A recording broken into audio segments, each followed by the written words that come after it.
I just got a super last minute design request from a restaurant client. They open in 2 hours and they need a poster promoting their burger special. So I usually start with a mood board just so I can get all my ideas out there and see everything in one spot. All right, so this looks like a solid mood board. I'm gonna go ahead and select them all and type in my prompt. And if you wanna see the full prompt that I'm using, you can look right here.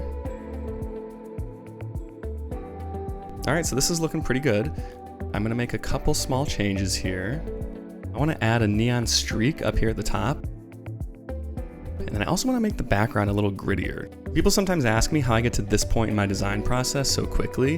The workspace I'm using is actually called Lovart. I treat it like a draft station, so I'm not like just wrestling with a blank canvas the whole time. I'm going to change this glow in the title from green to pink, and then I also want to add a price badge down here in the bottom. I also do videos for this restaurant client. I'm gonna have Lovart create a storyboard for me for a 30-second Instagram reel promoting this burger special. And here's the storyboard it created for me. It gives me a shot list, shot notes.